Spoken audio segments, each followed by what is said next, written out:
Hello, my name is Benjamin Hewlett, and welcome to Death and Taxes. To quote Benjamin Franklin, the only thing in life that's certain is, you guessed it, death and taxes. Today, I'd like to talk about 1031 exchanges. Now, I did talk about this a little bit in my commercial and residential rental real estate videos. However, this one is going to go a little bit more in depth on 1031 exchanges. So 1031 exchanges basically allow you to defer gains. So let's put that into a scenario. So let's say I sell a residential property for $100,000 over what I purchased it for. That gives me a $100,000 gain.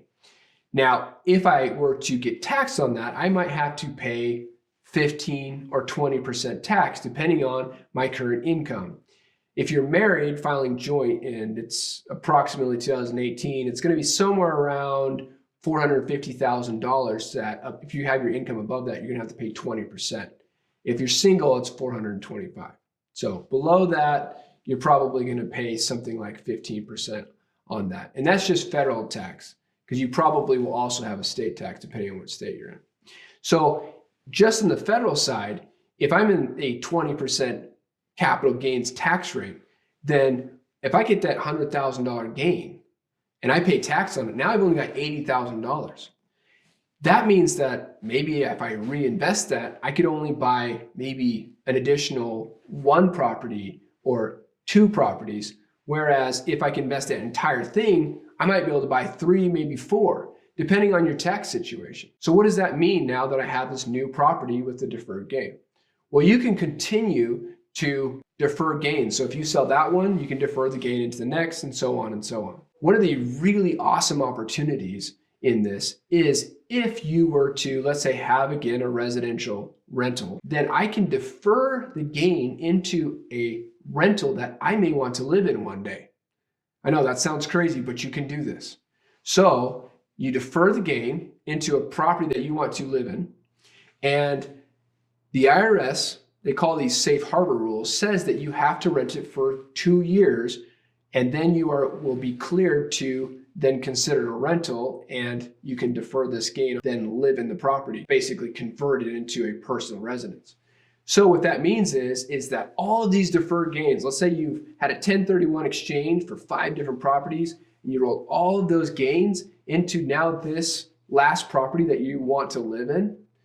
Then if you rent it for 2 years and then live in it, you can take what's called a 121 exclusion. What that is you get an exclusion for that property because you have lived in it as a primary residence. Now, the rules get a little complicated here, so I don't want to overwhelm you. But what it says is that if you 1031 into a property that you then convert into a personal residence, that has to be 5 years before you sell that property to exclude that gain.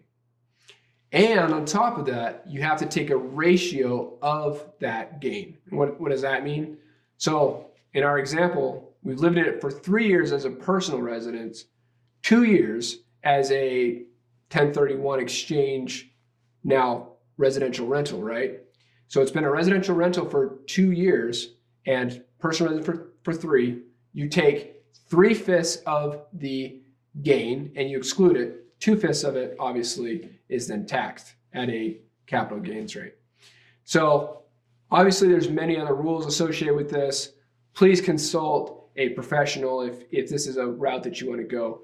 But great way to save taxes. You can exclude a ton of gain through this section 121 exclusion. So just to reiterate the rules associated with 1031s, when you sell a property and you purchase another property, it does have to be a like property. And when you sell that property, you have 45 days to pick out your new property or your new like asset. Once you've established that asset, then you have 180 days from, again, when you sold the original property until you close on the next property. Now, let's say that goes over December 31st. So now you're in a new tax year. You must close on that property before you complete your taxes for the prior year. Just because that way that 1031 can be resolved. So again, if you are in that situation where you are going to sell an asset and you're going to purchase a like asset, you definitely want to consider a 1031 exchange. It can save you a ton of money on taxes. Click that like button, give us a subscribe so you don't miss any of these videos. Thank you for watching Death and Taxes. We'll see you next time. This video has been brought to you by QuickTax Pro. If you want a tax professional like myself to prepare your taxes at a fraction of the cost and time, download QuickTax Pro. See the link in the description below.